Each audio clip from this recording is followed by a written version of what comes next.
नमस्कार, good morning प्यारे बच्चों। मैं Suresh Kumar, assistant professor government college Mandalgarh, आज फिर आपका इस होने वाली ऑनलाइन क्लास में सभी प्यारे बच्चों का स्वागत करता हूं। उम्मीद है प्यारे बच्चों आपकी दिवाली बहुत अच्छी रही होंगी। सर्दियां बढ़ चुकी है, ठंड बढ़ने लगी है, तो अपना ध्यान रखिएगा और कोरोना से भी थोड़ा बच के रहिएगा। और सरकार जो दिशा निर्देश दे रही है उनका पालन करते रहिए, क्योंकि कोरोना का कहर अभी कम नहीं हुआ है, काफ़ी बढ़ रहा है। तो आप अपने स्वास्थ्य का भी ध्यान रखिएगा। तो दिवाली के बाद प्यारे बच्चों ये अपनी पहली क्लास है आज, तो शुरू करते हैं आज की क्लास। आज की क्लास में अपन क्या पढ़ने वाले हैं, देखते हैं क्या टॉपिक है। तो देखिए सामने स्लाइड में आपके है कर का उद्ग्रहण एवं संग्रहण। आज इसके बारे में अपन चर्चा करने वाले हैं। अब आप ये भूल चुके होंगे कि अपन कौन सा पेपर पढ़ रहे थे, किस पेपर के बारे में अपन डिस्कशन कर रहे थे, क्या मैटर अपन पढ़ रहे थे, क्या वीडियोस की सीरीज़ अपनी चल रही थी। तो मैं बताना चाहूँगा प्यारे बच्चों, हम जो पेपर पढ़ रहे थे बीकॉम फाइनल ईयर में अपने एमडीएस यूनिवर्सिटी के सिलेबस के अकॉर्डिंग जीएसटी का जो पेपर है उसका अपन मैटर पढ़ रहे हैं, उसका स्टडी मटेरियल अपन डिस्कस कर रहे हैं। तो देखिए अपन ने अब तक लगभग 3-4 टॉपिक्स थे उसके जो अपन कवर कर चुके थे। स्कोप ऑफ सप्लाई नाम से एक बहुत ही अच्छा चैप्टर अपन ने इसका कवर किया है, डेफिनेशंस वाला, और उसका थोड़ा जनरल इंट्रोडक्शन वाला चैप्टर अपन ने देखा था। उसके काफ़ी सारे वीडियोस मैंने प्लेलिस्ट में अपने यूट्यूब चैनल पे अपलोड किए हुए हैं, आप जब चाहो उनको देख सकते हो। ठीक है, तो अब आज जो अपन जो डिस्कस करने वाले हैं वो है कर का उद्ग्रहण एवं संग्रहण। कर कौन सा? जीएसटी। जीएसटी का उद्ग्रहण और संग्रहण कैसे करेंगे, means levy and collection of tax. English में जो कर का संग्रहण या उद्ग्रहण जो होता है उसको लेवी बोलते हैं और संग्रहण को कलेक्शन बोलते हैं। ठीक है, तो अपन सब कुछ ये चीज़ जीएसटी के संदर्भ में पढ़ने वाले हैं कि जीएसटी का उद्ग्रहण यानी इसको लगाएंगे कैसे, कब लगाएंगे और इसका संग्रहण की क्या प्रक्रिया होंगी। ये चीज़ अपन अब इस टॉपिक में या इस लेसन में डिस्कस करने वाले हैं, और ये टॉपिक अपन 5 या 6 वीडियो में कवर करेंगे। ठीक है, हर वीडियो आपका 10 या 12 मिनट का मैं रखूँगा, ज़्यादा बोरिंग वीडियो नहीं होंगे। ठीक है, तो शुरू करते हैं। क्या है इस टॉपिक में? बहुत ही अच्छा टॉपिक है, सबसे प्रैक्टिकल जो चैप्टर है इसका। अब तक अपन ने सिर्फ एक ही चैप्टर देखा था प्रैक्टिकल, अब आपके सिर्फ जो है प्रैक्टिकल चैप्टर शुरू होंगे। तो केंद्रीय माल एवं सेवा कर का उद्ग्रहण, central goods and service tax, levy of central goods and service tax, इसके बारे में अपन चर्चा करने वाले हैं। तो देखिए सबसे इम्पोर्टेंट किसी भी कर को लगाने के लिए या उसका संग्रहण करने के लिए एक मोस्ट इम्पोर्टेंट इवेंट होता है, एक घटना होती है जिसके घटित होने के बाद ही सरकार को कर को लगाने का और उसको कलेक्शन करने का अधिकार मिलता है। अब वो कर योग्य घटना क्या होंगी, वही चीज़ उसी के बारे में डिस्कशन अपन इस चैप्टर में करने वाले हैं। वो क्या चीज़ है, देखिए शुरुआत करते हैं।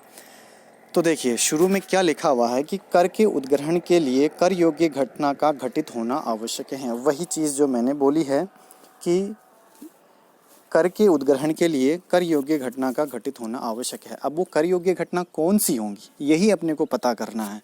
क्या होगी वो कर योग्य घटना? यदि किसी माल या सेवा के संबंध में कर योग्य घटना घटित नहीं हुई है अथवा घटित हुई नहीं मानी गई है तो कर का उद्ग्रहण नहीं हो सकता। अगर कोई कर योग्य घटना घटित नहीं हुई है या अधिनियम के नियम के अनुसार कोई घटना घटित हुआ नहीं माना जा सकता तो कर का उद्ग्रहण नहीं किया जा सकता। ये ऐसा एक्ट में लिखा हुआ है। ठीक है, तो माल एवं सेवा कर के संबंध में क्या करेंगे भाई अपन? तो इससे पहले का जो लेसन अपने देखा था उसमें कर योग्य घटना के बारे में ज़रूर बताया था कि कर योग्य घटना से आशय माल या सेवा या दोनों की आपूर्ति से है। क्लियर हो गया है, क्योंकि अपन ने अभी जो पहले जो चैप्टर देखा था उसमें माल या सेवा की आपूर्ति किसे कहते हैं इसके बारे में अपन काफ़ी लंबा चौड़ा डिस्कशन कर चुके हैं पहले। आप लोगों को अच्छे से पता है कि कर योग्य घटना माल या सेवा या दोनों की आपूर्ति अगर हो जाती है तो वही कर योग्य घटना हो जाएंगी। अब माल और सेवा की आपूर्ति किसे कहते हैं ये इसके बारे में अपन काफ़ी चीज़ों या पूरा लेसन इसके बारे में पढ़ चुके हैं, और आप चाहो तो अगर पुराने वीडियोस जो अपलोड हो रखे हैं उनको देख के उसको समझ सकते हो। ठीक है, तो कर योग्य घटना का मतलब क्या होगा?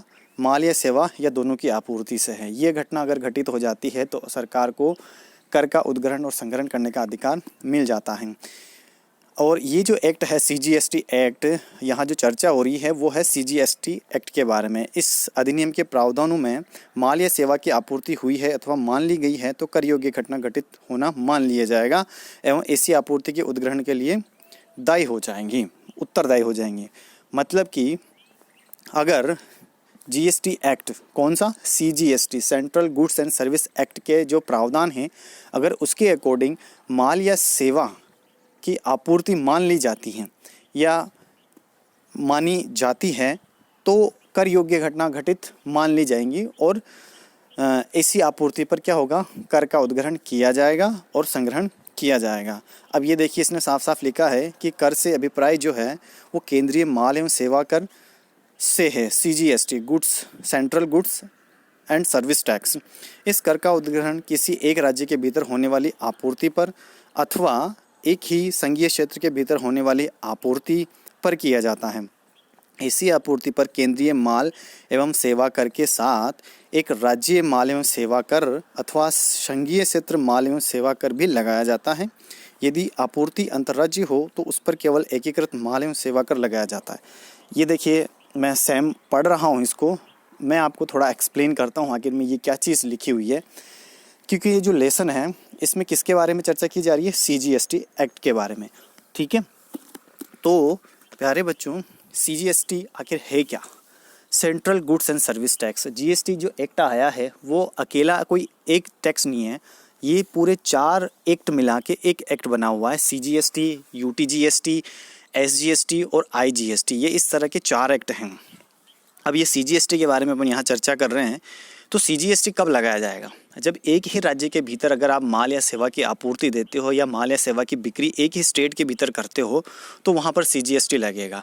और इसी CGST के साथ एक SGST, state goods and service tax के नाम से उसके साथ टैक्स लगाया जाएगा। मान लीजिए अगर टैक्स GST की रेट 20% है तो उसमें 10% क्या होगा आपका, CGST, और 10% ही SGST होगा। दोनों बराबर रेट से लगाए जाएंगे।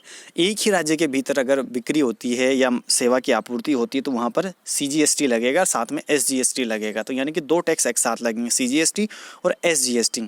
दूसरी तरफ स्टेट के अलावा एक संघीय प्रशासित क्षेत्र है यानी कि केंद्र शासित प्रदेश है तो वहाँ पर CGST प्लस UTGST दोनों टैक्स लगेंगे। अगर केंद्र शासित प्रदेश के भीतर ही माल की बिक्री या सप्लाई की जाती है तो CGST तो लगेगा ही लगेगा और उसके साथ SGST नहीं लगेगा, वहाँ लगेगा UTGST। समझ रहे हो मेरी बात? केंद्र शासित प्रदेश में। ठीक है, बाकी अगर 2 राज्यों के भीतर माल या सेवा की आपूर्ति होती है तो वहाँ पर integrated goods and service tax IGST लगाया जाएगा, CGST और SGST और UTGST नहीं लगाया जाएगा। समझ रहे हो मेरी बात? ठीक है, यही चीज़ यहाँ पर इसने बोली है। ठीक है, इस अध्याय में अपन जो चर्चा करने वाले हैं वो CGST। अब CGST के बारे में चर्चा करेंगे तो इसके साथ SGST भी अपने को साथ में साथ पढ़ना पड़ेगा। यही चीज़ यहाँ पर ये कहने वाला है। ठीक है, उस पर ये कर नहीं लगाए जाते हैं। केंद्रीय माल एवं सेवा कर का उद्ग्रहण एवं संग्रहण इस अधिनियम की धारा 9 के प्रावधानों के तहत किया जाता है। ये भी बहुत इंपॉर्टेंट चीज़ है, ये भी आप थोड़ा समझ लें, इसको अंडरलाइन कर लें कि केंद्रीय माल एवं सेवा कर का उद्ग्रहण एवं संग्रहण इस अधिनियम की, कौन से अधिनियम की, CGST एक्ट अधिनियम। CGST एक्ट जो है इसकी धारा 9 में जो लिखा हुआ है, जो उसमें प्रोसेस दी गई है उसी के अकॉर्डिंग आपको GST का उद्ग्रहण एवं संग्रहण करना है। उसमें क्या लिखा हुआ है यही चीज़ अपन इसमें डिस्कस करने वाले हैं। चलिए आगे बढ़ते हैं। तो सबसे पहले इस स्लाइड में तो आपको ये देखना है कि कर योग्य घटना क्या होंगी। कर योग्य घटना अगर घटित हो जाती है तो कर का उद्ग्रहण और संग्रहण करना है, वही उसकी कर योग्य घटना है। अब कर योग्य घटना माल या सेवा की आपूर्ति अगर दे दी जाती है तो क्या होगा, वही कर योग्य घटना है और उसके बाद अपने को कर का उद्ग्रहण करना है और संग्रहण करना है। ठीक है, तो इस वाली स्लाइड में तो आपको कर योग्य घटना के बारे में चर्चा की है और CGST और SGST कब लगाए जाएंगे इसके बारे में अपन ने चर्चा की है। ठीक है, चलिए अगली स्लाइड में। चलिए अब देखिए, केंद्रीय माल एवं सेवा कर का उद्ग्रहण एवं संग्रहण, धारा 9 का सब सेक्शन 1, इसमें क्या लिखा हुआ है। अपन धारा 9 के बारे में ही चर्चा करने वाले हैं, धारा 8 में भी चर्चा करेंगे, पर CGST का संग्रहण एवं उद्ग्रहण करना है तो अपन धारा 9 के बारे में चर्चा करेंगे।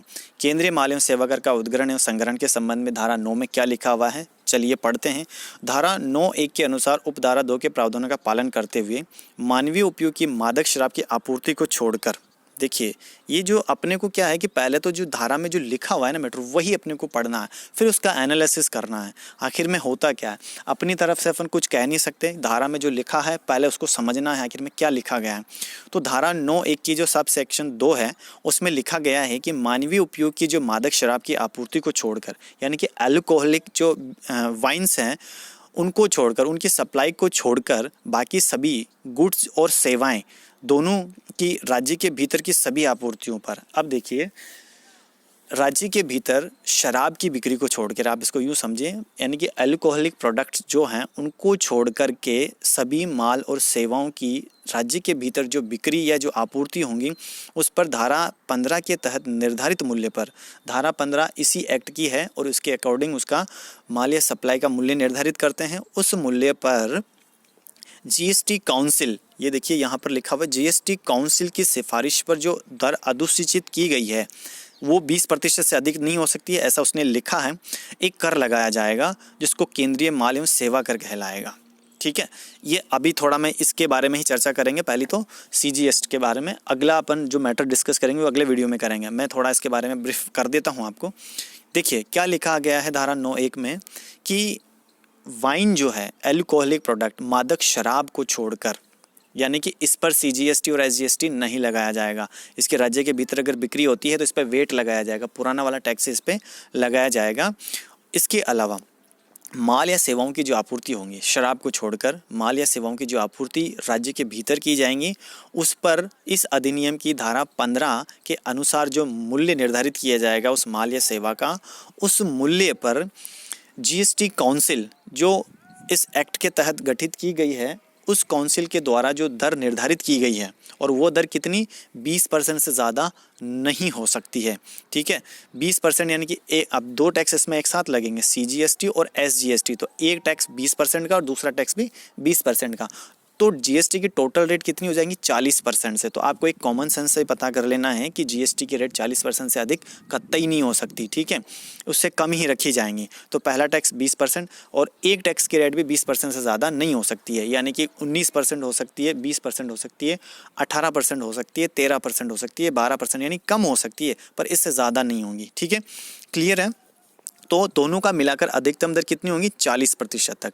ये 40% तक की रेट एसजीएसटी और सीजीएसटी दोनों को मिला के होंगी, और ये टैक्स सीजीएसटी और एसजीएसटी के नाम से राज्य के भीतर होने वाली माल या सप्लाई या माल या सेवा की आपूर्ति पर लगाया जाएगा, और इसको केंद्रीय माल एवं सेवा कर कहेंगे, और इसका संग्रहण धारा 9 के तहत किया जाएगा। आई थिंक ये क्लियर हो गया होगा धारा 9(1) और उसकी सब सेक्शन 2 में क्या लिखा गया है। यही कि जीएसटी काउंसिल ने रेट डिसाइड कर रखी है, 20% से अधिक नहीं हो सकती है, यानी कि सीजीएसटी और एसजीएसटी की दोनों की मिला के 40% से अधिक की जीएसटी की रेट अपन राज्य के भीतर होने वाली बिक्री पर ही लगा सकते हैं, उससे ज़्यादा की रेट अपन नहीं लगा सकते। ठीक है, क्लियर है। आई थिंक इस वीडियो में ये काफ़ी है, ज़रूर है आपको समझ में आया होगा इस वीडियो में। अगला अपन चैप्टर इसी धारा 9 का अगला पॉइंट डिस्कस करेंगे कि इस उपधारा के प्रावधान उपधारा 2 के प्रावधान के अधीन होंगे। थोड़ा यहीं पर मैं डिस्कस कर देता हूँ कि इसका मतलब क्या है कि ये जो उपधारा 2 की जो प्रावधान है इसमें क्या लिखा गया है कि वही लागू होंगे। धारा 2 में पेट्रोल पदार्थों पर कर लगाने संबंधी प्रावधान दिया गया था, पेट्रोल पदार्थों पर उपधारा 1 का कोई प्रावधान लागू नहीं होगा। इसका ये है कि जैसे शराब में वेट लगेगा वैसे ही पेट्रोलियम प्रोडक्ट्स जो हैं उन पर भी वेट लगेगा और इन पर जीएसटी नहीं लगेगा, ये इसका कहने का मतलब है। यानी कि ये प्रोविज़न जो है same to same petroleum products के लिए भी लागू होगा। पेट्रोलियम प्रोडक्ट्स पे आप जीएसटी नहीं लगाओगे, सीजीएसटी और मतलब जीएसटी के नाम से कोई भी टैक्स उसमें नहीं लगेगा, उस पर वेट वाली जो सिस्टम है टैक्स की वही लगेंगे।